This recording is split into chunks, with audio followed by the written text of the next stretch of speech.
The Greeks all around the world, doesn't matter where they go, the first thing they're going to build is cafenio. You know how you call cafenio in you know what cafenio is? Where they play cards. The Greeks, and the next thing they build the church. That's everywhere in the world.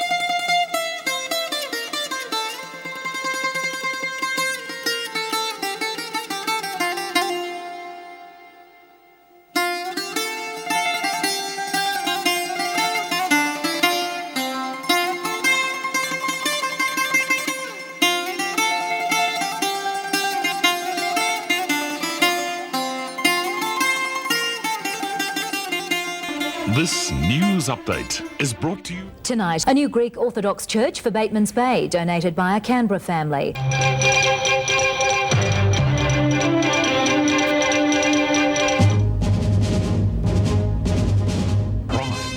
And a Canberra family build a church for the Greek community of Bateman's Bay.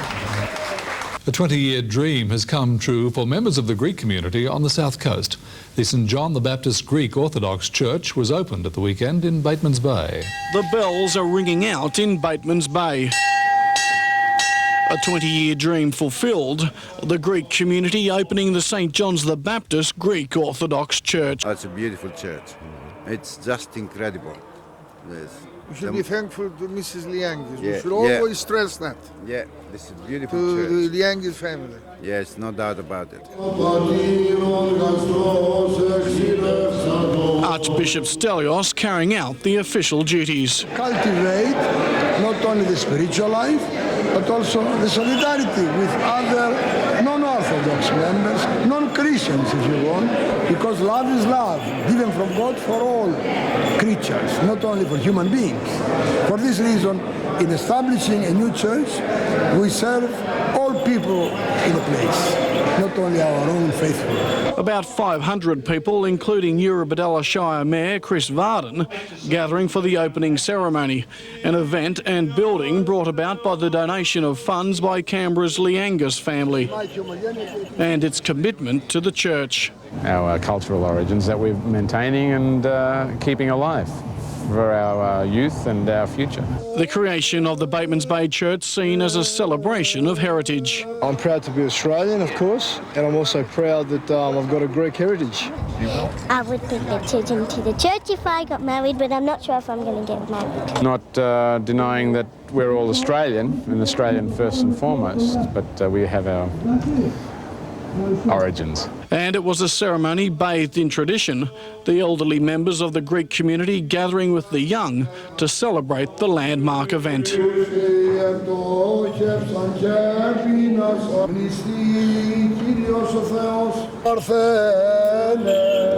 Sean Burns, Win News.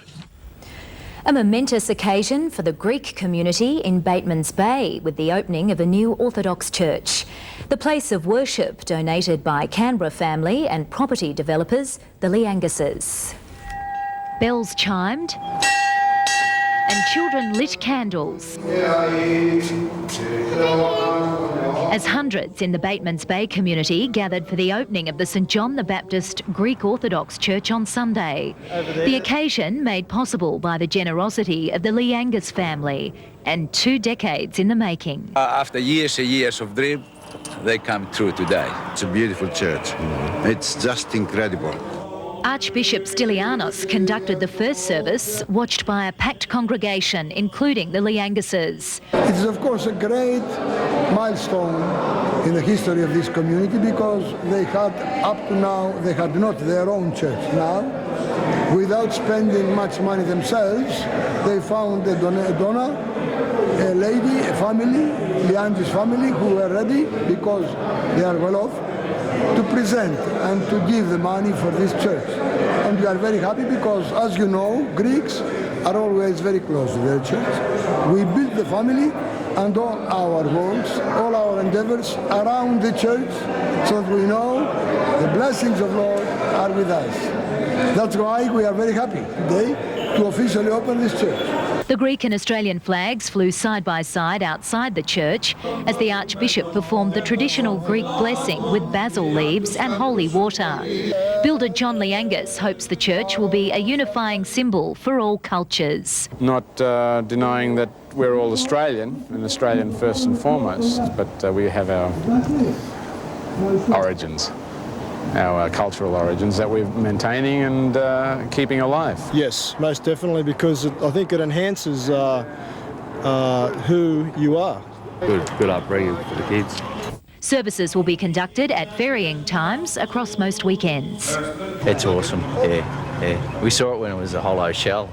Dad brought us out. It's just fantastic the way what they've done inside. It's really good.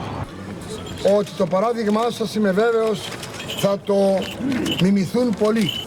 Αλλά όλο και κάτι θα χρειαστεί να γίνεται καινούριο. Γι' αυτό το λόγο σήμερα που είναι τα επίσημα θυρανίξια, όποιος προαιρείται και όποιος δύναται να προσφέρει κάτι για το νέο ναό. Να είστε βέβαιοι, είναι ένα δώρο δια την σωτηρία όλων μας, αλλά και του καθενός που ο ίδιος συνεισφέρει. Γι' αυτό το λόγο ήθιστε αυτή την ημέρα να καλούμε εκείνους που έχουν ενδιαφέρον να προσφέρουν κάτι για τα θυρανίξια του σημερινού ναού. Έτσι είναι, καλά λέτε. Λοιπόν,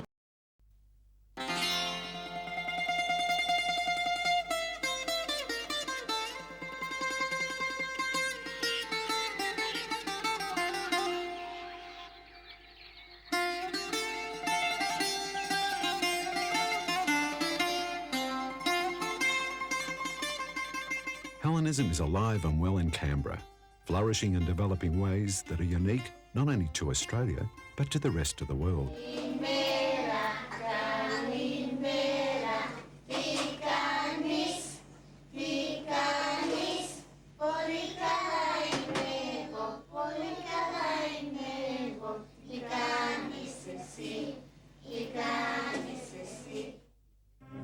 There was plenty of cake to go around during our birthday celebrations.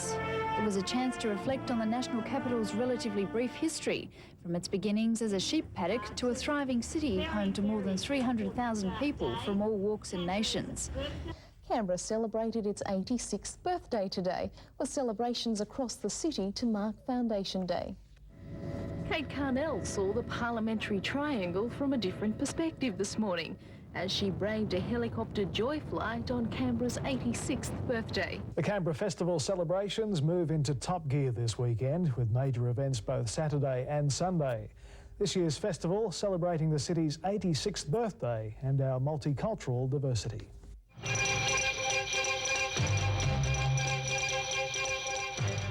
Hundreds of Orthodox Christians have celebrated their Easter in Canberra with a service at the Church of St Nicholas in Kingston.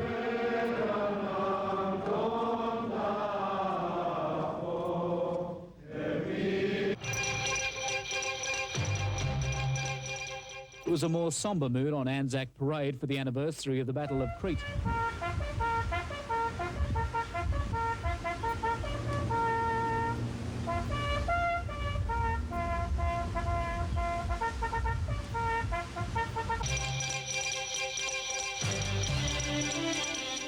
The Hellenic Club celebrated its 20th birthday overnight and paid tribute to its original foundation members. Birthday, Hellenic Club.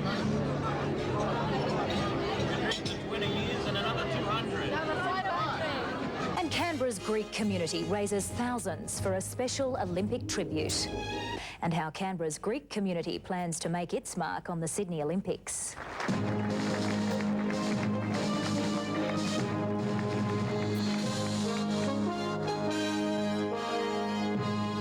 Well, it's hats off to the ACT Greek community tonight. They've raised an astonishing $65,000 in one night to go towards a special Sydney Olympic tribute.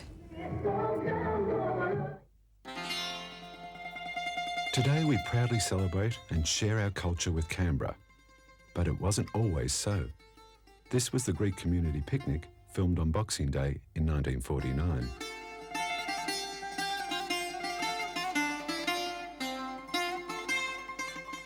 And at the Cotter River in 1950.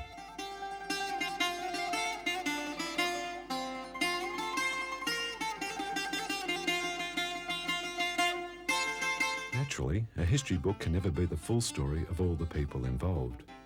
History is a story of the leaders, the movers and shakers usually. It's not the story of the little people. Yet it is these little people that build cultures and civilizations and communities like we have here in Canberra today. They make it happen as they struggle to provide the blessings their children inherit. They take the risks and make the sacrifices. And to us, their children, they are the real heroes of history. This is why it's so important that we study and honour our history.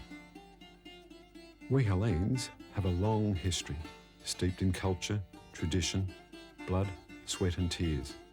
A history of pain and suffering that rivals that of any other people. Greece has been right at the crossroads of the great historical civilizations. We have had a history of great achievements, of glory and of golden ages.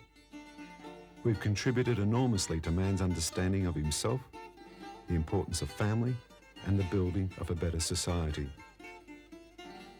Being at the crossroads was both a blessing and a curse, for it tested the survival skills of our ancestors and our culture. It's very hard for us today to imagine what it was like back then, but it was a very tough world they lived in. A question of either conquering or being conquered by your neighbours. During our so-called glory days, we conquered, later to fall under the Romans, then a rebirth under the Byzantines, followed by the ruthless Christian Crusaders, and what has probably affected us most of all, the Ottoman Empire. So how did our genes, and just as importantly, our culture survive and grow over the last 5,000 years? From the early days, our ancestors were great travellers. From their home base in Greece, the Greek tribes moved out to trade and settle throughout the Mediterranean, Asia Minor and the Black Sea. From the very beginning, they learnt the importance of being open to other civilizations, of taking new ideas and products, of refining and developing them for their own use before exporting them to other places. Soon, the world started looking to Greece for all the great new ideas in art, literature, science, sculpture, government by the people, and the list goes on and on. These legacies still affect us today. For example, the culture of sport is still being celebrated, and not just with the Olympic Games. Yet looking back now, probably Greece's best export was its people, because they carried the lessons learnt in Greece and applied them wherever they went. They were usually young people with a drive and determination to succeed in strange new lands with strange customs. Wherever they went, they got involved in the society they were living in, without ever forgetting their Greek roots and passing them on to their children. There are comparisons between these settlers and the ones that would follow thousands of years later to Australia and eventually to Canberra. They were young people without a lot of prospects in the homeland. Yet they were ambitious to succeed.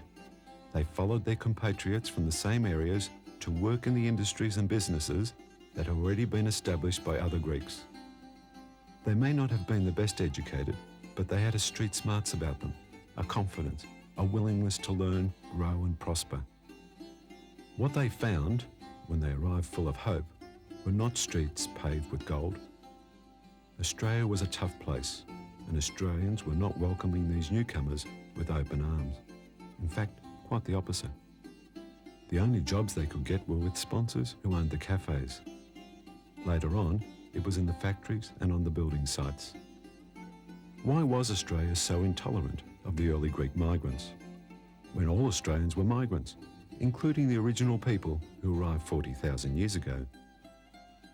We still experience this fear despite the fact that when we look back, the new migrants contributed enormously to the wealth and diversity of Australia. We Greeks can be very proud of what we've contributed to our new country, especially our home city of Canberra. When the early Greeks heard that they were going to build a new capital city, they saw the opportunities. After all, Greeks are great builders, not only of buildings and monuments, but of culture, of community, and of families. They were prepared to start with nothing but their bare hands and their enthusiasm, and work their way up from the very bottom to build a better life. Maybe they weren't successful in achieving all their dreams, which is, after all, the task of the following generations. That's why they put so much emphasis on education. They made so many sacrifices so that their families could benefit. In doing so, not only did their families benefit, but Canberra gained enormously as well. Many of the first and second Australian-born generation moved into medicine, the sciences, public service, law and teaching, as well as the arts, sports, the army, and architecture. One of the great unifying forces of our Greek culture has been the Greek Orthodox Church. Through the Church, we've been able to keep the spirit of our culture alive over the last 2,000 years, and especially during the 400-year Ottoman occupation.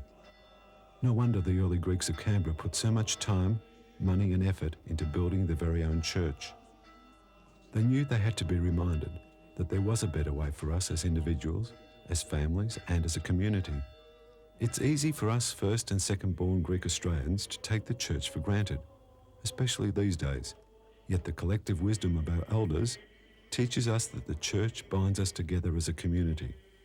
It connects us to our history, and that is what we pass on to our children. The values the church teaches helps us and our future generations to live a better, more productive life close to God. Today we have 2 churches in the area, with a third being built in Bateman's Bay, thanks to the Liangas family. It has been benefactors like these who have had the vision in the past to help complete these important community institutions we take for granted today. In Canberra, we've been blessed with many such people who have helped build other gathering places, such as the Hellenic Club of Canberra, unique in Australia, and a guide to all of us as to what can be achieved by working together. Another remarkable contribution has been the St. Nicholas Home for the Aged, as well as the Greek preschool in Yarralumna, Greek language classes, dancing classes and dancing groups. Yes, the Greek community is very active in Canberra thanks to all the people involved in the 40 or so Greek community organisations and brotherhoods that actively promote their culture and contribute to local charity, Australian as well as Greek. Over the years, Canberra-based Greek business people have been very actively building their businesses, mainly cafes and shops, and later, supermarkets. This led them into property developments, and as Canberra expanded, they built whole shopping centres, especially in the new suburbs. Today, we Greek Australians can take pride in what they have achieved and continue to do. Over the last few years, whilst money and jobs were going out of Canberra, they continued to invest, and even though they'd get better returns by investing elsewhere. It's a bargain. Another achievement that should be mentioned, though it is past and gone, is ShopRite supermarkets. What 5 corner store operators achieved is another lesson for us all. Against all odds, they beat the big national chains at their own game. In the process, they created their G&L warehouse and built one-stop supermarkets in the suburbs. They also influenced other local supermarket groups to be formed. The remarkable success of these businesses highlights one of the benefits that Canberra had to offer. Being such a young and small capital city, there were opportunities not found in bigger, well-established cities. Canberra's smallness allowed the development of close bonds between people. It was an excellent proving ground, a real-life university for business people. They learnt their lessons well to go on to bigger and better things. As students of modern times, they were able to apply themselves. As each succeeded to build, others were quick to follow. Canberra's growth during this time allowed them to grow and to get stronger. Mind you, there were some tough times and there were winners and losers. However, they're all winners because they all had a go. The legacy they have given us, their children, cannot be measured in dollars, for they have given us a golden opportunity in the best country in a troubled world, in the best city to bring up a family, the best education a parent can give, an excellent role model to live up to, and best of all, a real connection to our past and to their mother country, Greece. These roots connect us to all Greek-speaking cities of the world. Never in the history of our genes have we been so free to travel and communicate, connect to our distant relatives and friends. Unfortunately, many of our fellow Australians have lost their connection with their past and their roots. The challenge before each of us is to make sense of it all, to honour our past and do something about our future, Australia and Canberra have been good to us. In early days, the first Greek settlers married mainly Irish women because there were no Greek women. The next batch married Greek women because they wanted to keep their culture alive, and it's been the dream of many Greek families that their children marry someone of their own kind. But today, almost 65% are mixed marriages. This new infusion of genetic history will dilute the Canberra Greeks of the future, or it could take Hellenism where it's never been before. I personally believe it will add a rich tapestry, a diversity that will be unique in its own way, but will honour the heritage and meaning of Hellenism as it lights up the world of the future. You can see it shining brightly on the faces of the newest members of the community. Their history is still in the future, yet to be written. I do, however, have one concern about these wonderful community assets we have inherited. Now that we have them, what will we do with them? Will the preschool survive if only a few parents send their kids along? And what about the Greek language classes? The same goes for St. Nicholas Home for the Aged. Will the Greek community of the future be willing to support the care of the aged? And who will replace all the hard-working committee people who have done so much to enrich our Hellenic culture in Canberra? Will the next generation get involved, or will they leave it to others like so many of us do now? This history book being launched tonight is only the first chapter. It's up to each of us to write our own history, to make our own impression, to make our own contribution to the community we want our children to live in. This book is a timely reminder to make the most of our opportunities and the setbacks we're sure to encounter, just as our parents and their parents did before them.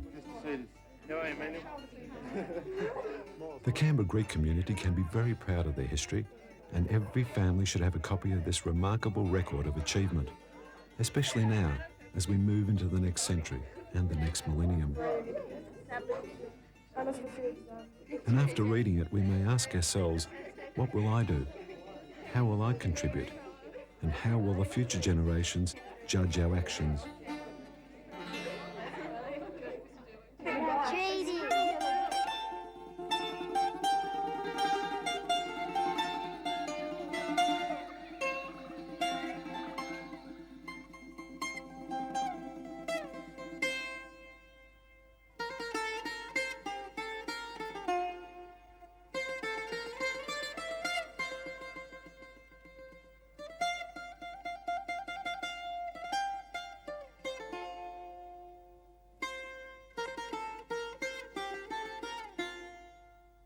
Millions of Australians have come together to celebrate one of the holiest days of the year. Church services, parades and prayers marking Easter Sunday.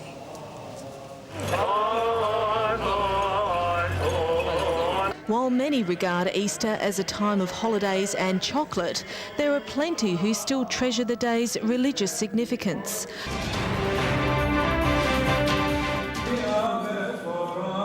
People around the region have celebrated Easter in a variety of ways, including religious ceremonies, family fun and plenty of chocolate. The region's Greek community celebrated Easter at the same time as all Christians this year. The highlight of the 40-day celebration, special services at the weekend. Worshippers taking time to reflect on what it's all about, Christ's resurrection.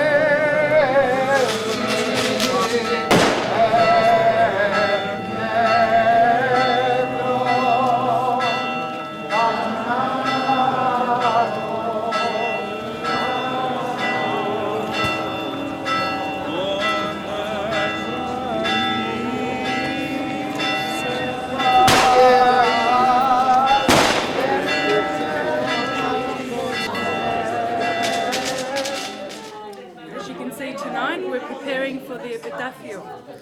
We are preparing the Lord's tomb, which tomorrow we'll be walking around the church with.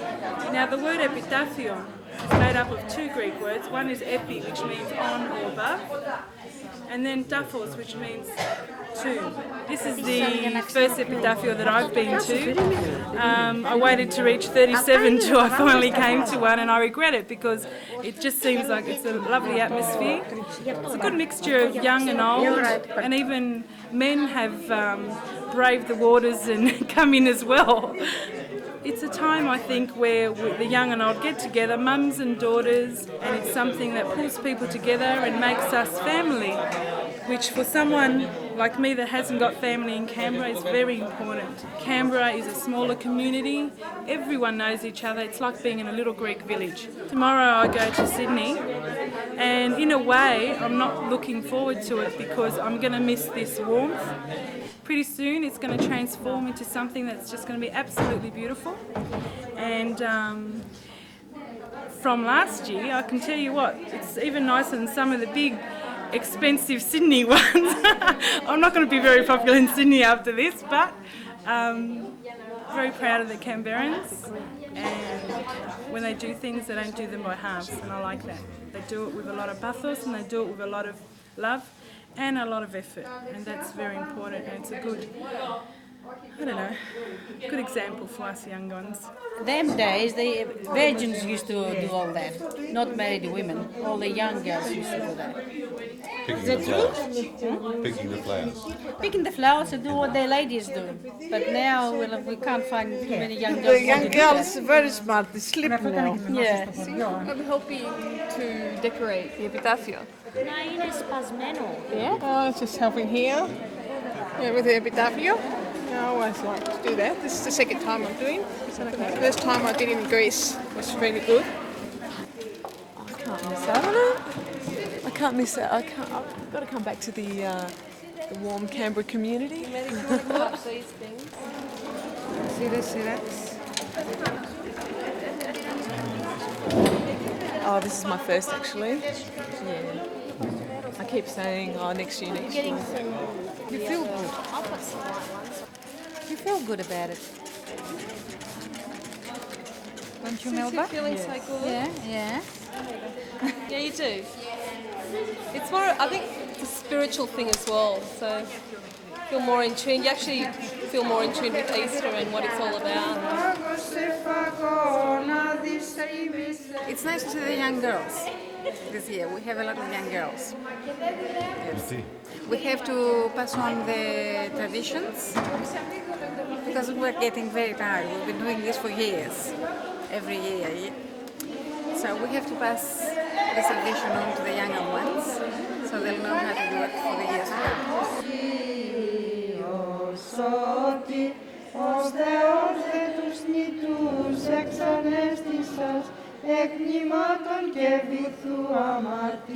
I'm very proud of my community here, and I like to see it going well.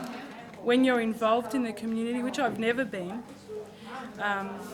you feel like you're part of it, you feel like you can change it, and you feel that you can offer something to it, which makes you a rounded person and a whole person. And you're forever thinking of how you can offer to the community, and that's very, very important with me. And I can see it around me. People are not scared to put their hands up and offer their help and their services and their expertise. And by seeing that, it gives you the incentive to think that maybe you can offer something as well. So that's pretty good as well. I like that.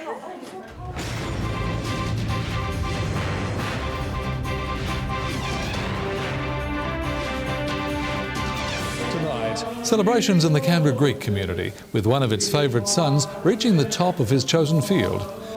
Role models in our lives, people we look up to, are so important to help us on the way. Celebrations in the Canberra Greek community, with one of its favourite sons reaching the top of his chosen field. Father Stavros Kavelis has become the first Canberra-born Greek Orthodox priest. Pomp and ceremony, the order of the day. The ordination of Stavros Kavelis, an event he says will live long in his memory. Usually things like this hit me in the very last minute, and it definitely happened today, and there was times when I didn't know what was going on, but at the end, I became a priest at the end of it, so something happened. Greek Orthodox Archbishop of Australia, Archbishop Stylianos, carrying out the official duties in front of a congregation of more than 300.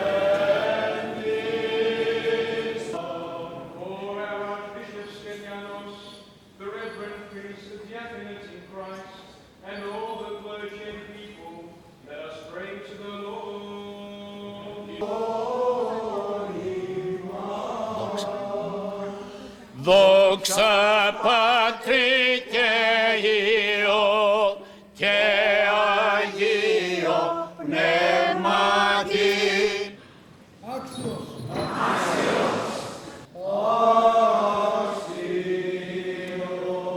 Αυτή η αλλίωση στη δεξιά σου υψίστη.